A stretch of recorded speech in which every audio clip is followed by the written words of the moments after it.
非有消息，4月21日，在美国奥兰多国际机场，一架装配普惠 PW4000 发动机的空客 A330-300大型客机在起飞前，发动机突然着火，火势引发了紧急疏散。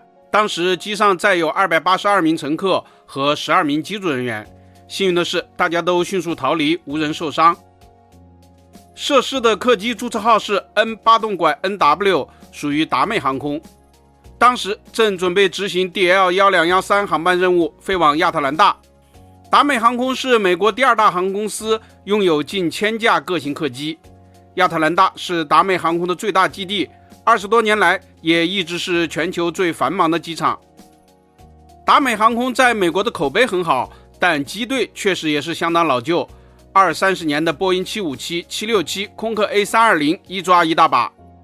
N 八洞拐 NW 号空客 A330-300 客机最早是美国西北航空公司的资产，西北航空在2008年合并入了达美航空。这架飞机的机龄现在已经22年了。不过关于发动机起火的原因，现在还没有进一步的报道。包括这次事故在内，空客飞机近期发生了一系列的问题，主要是发动机故障。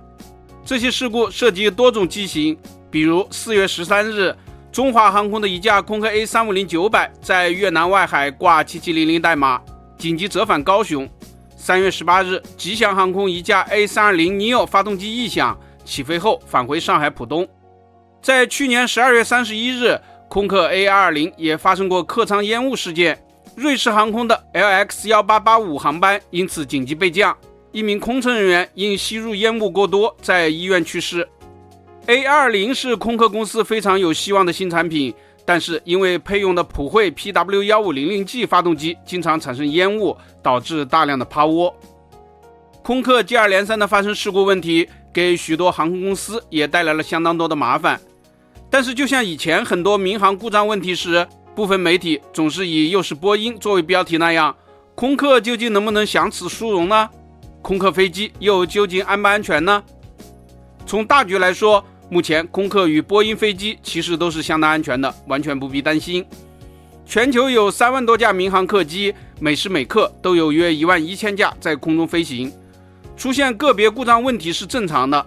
现代化喷气式民航客机至少都有2台发动机，一台坏了还可以靠另一台落地，问题不大。波音和空客故障频发，主要还是因为飞机太多。波音与空客的产量太大，在全球占比超过了80%。中国4300多架民航飞机，其中波音1800多架，空客2200多架。一旦出现故障，基本上不是波音就是空客。空客现在受发动机的困扰，影响了 A220 加普惠以及 A320neo 加普惠组合的质量。